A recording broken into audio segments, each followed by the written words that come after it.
今日はオーラ・ストランドバーグさんをお招きしてお話をお伺いしてみます。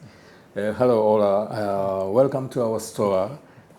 We've introduced many of Strandberg guitars to our customers, and we are always amazed by the innovation. I am sorry to take up your time, but we would like to ask you a few questions. First of all, tell us about your background, musical career, and technical experience. Sure. Well, to begin with, thank you so much for inviting me here. It's a pleasure. I know Miyaji Guitars Kanda is doing an incredible job representing Strandberg and supporting the customers. So thank you for that, and thank you for having me. Tack så mycket. In Swedish. Good job. Thank you.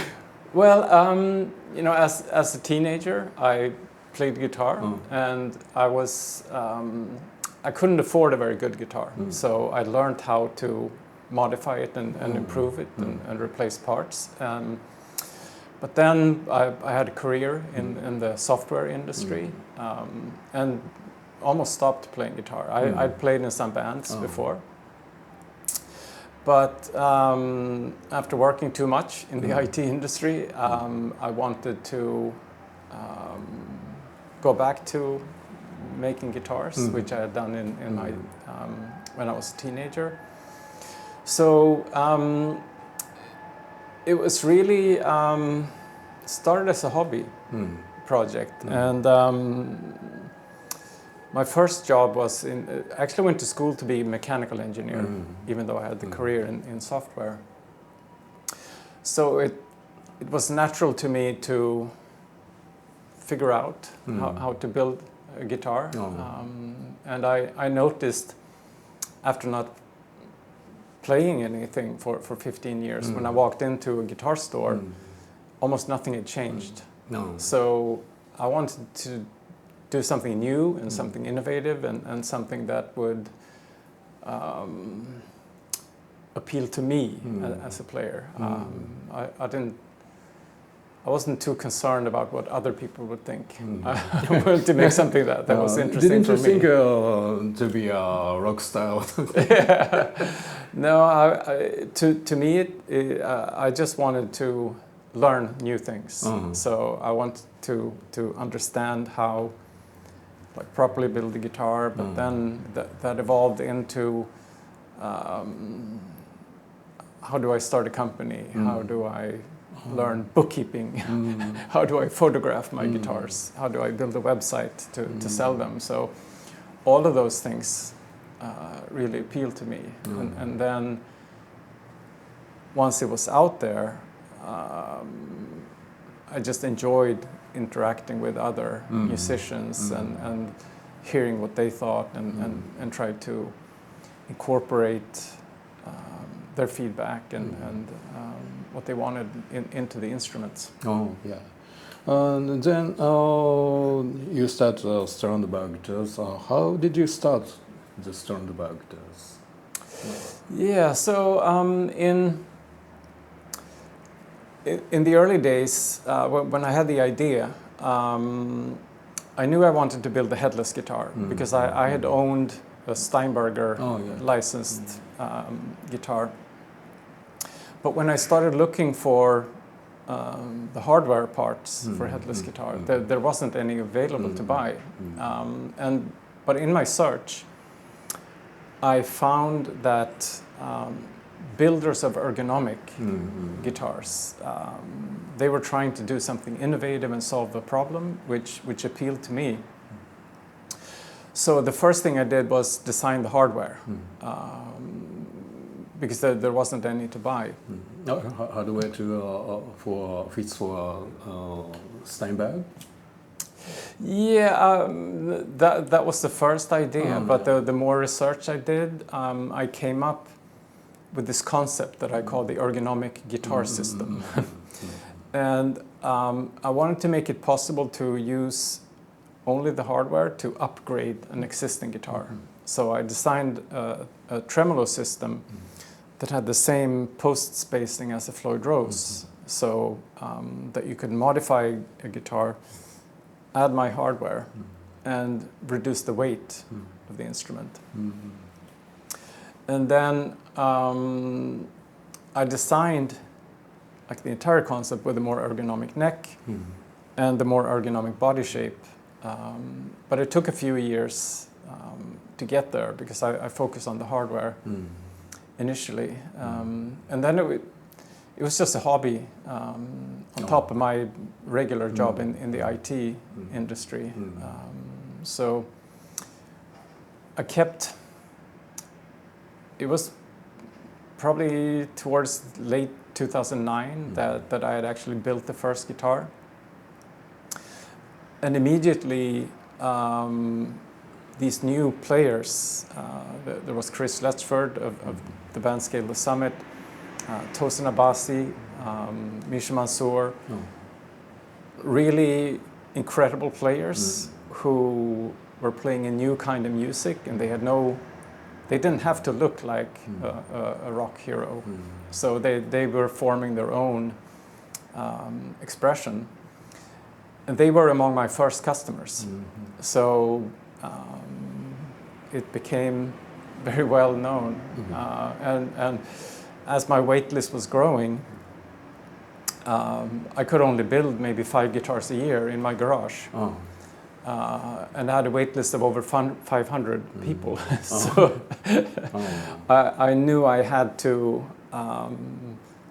get into mass production and have other people build it. So in 2015, I quit my day job and started focusing on building Strandberg as a brand. I'm always amazed by the innovation in the guitars you create. How did ideas like the ender neck and the found fret come about? Yeah, I'll demonstrate on this guitar. So when I did my research about how to achieve ergonomics in guitar, the first thing was to make a guitar that was lightweight when you stand up and play it on a strap. And to make a lightweight guitar still balance well and not be neck heavy, it had to be headless. So I made really lightweight hardware. And the second thing that I found in like player ergonomics is that you want to minimize how much you have to bend the wrist as you're playing. So the multi-scale approach really came from just following the natural angle of the wrist as you play.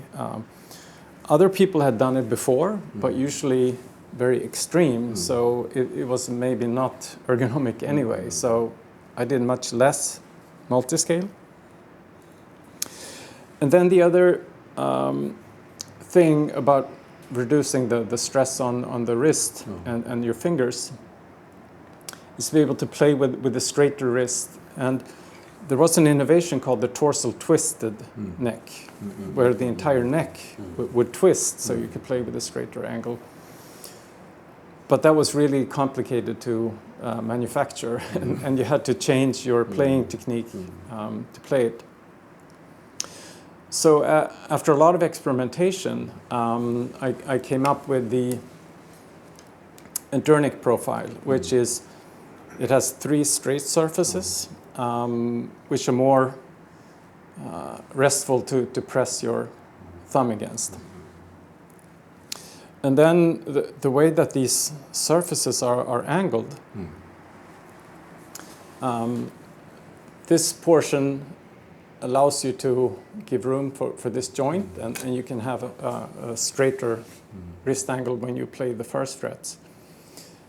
And this other cutaway allows you to reach the upper frets more easily. So we did a lot of experimentation and testing, and it seemed to work.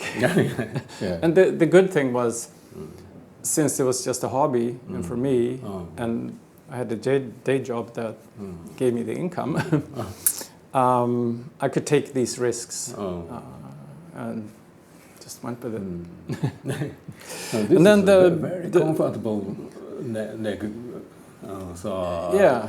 To our all the style guitarists like me. Yeah, and it doesn't limit you from wrapping your thumb, which a lot of players do. It just works. Yeah, easy to play.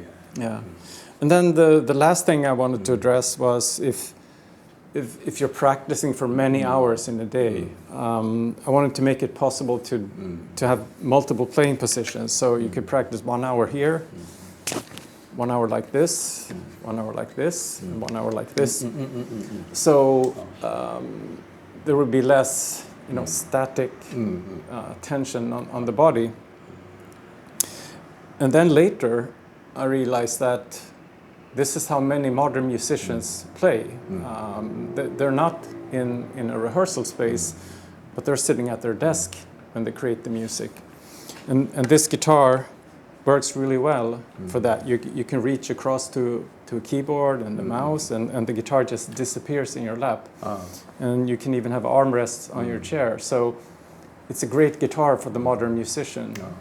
And it doesn't interfere with the chair, or even when you play in a tour bus, it doesn't hit the window. That's why Jordan wrote this. Yes. Yeah, he checks his keyboards rides in the back of the bus, and he carries the guitar on his back and brings it to his hotel room. And that's the story of many guitarists now. Strandberg is their go-to guitar, even if they don't play it on stage always. Okay.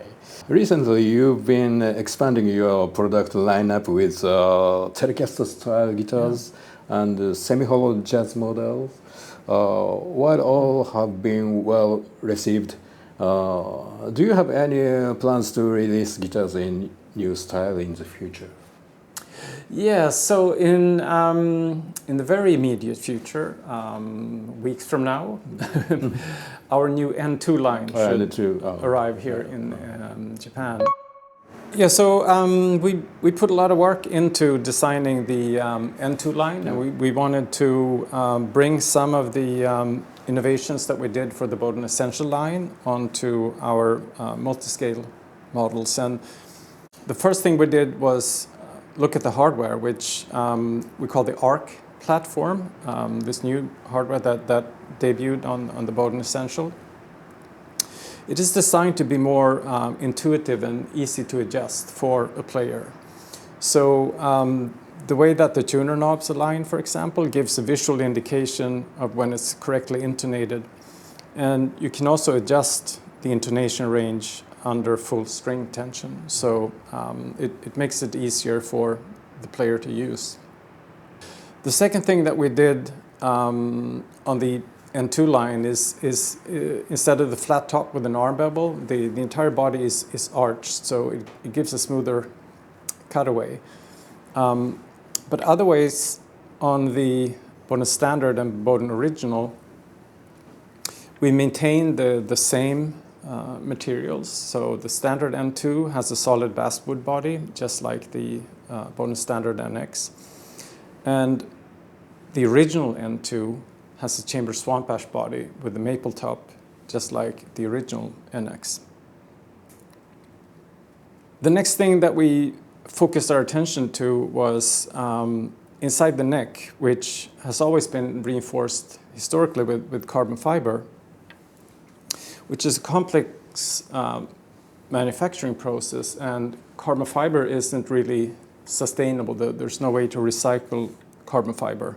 So we started looking at alternatives, and we found the solution with titanium rods, which are actually manufactured here in Japan. And we now reinforce the neck with titanium, and it's not just for reinforcement, it's actually more for the resonance of the neck. And it's a distinctly different feeling when playing, the way that the neck vibrates and the guitar sustains. I think it's a positive development. We focused our attention on the pickups, where it's always bothered me that we don't have a consistent voicing across the 6th string and the 7th string and the 8th string of these models. So for the standard N2 line, we worked with our partner Seymour Duncan, used their Sentient and Pegasus set, where we have the standard version on the 6th string, but we worked with the custom shop to develop pickups with angled bobbins that line up with the strings and the multi-scale angling of the bobbins. So we have a consistent and very modern sounding guitar, incredibly versatile for the 6th, 7th, and 8th string, and consistently voiced. And for the original N2 line, we worked with Fishman to develop a pickup concept that we called Powered, that we built on the Fluence platform, which is also very innovative in itself. And it allowed us to create optimized voicings that work very well with the unique characteristics of a Strandberg guitar. With the tone knob pressed in, it's the first voicing with the tone knob pulled out.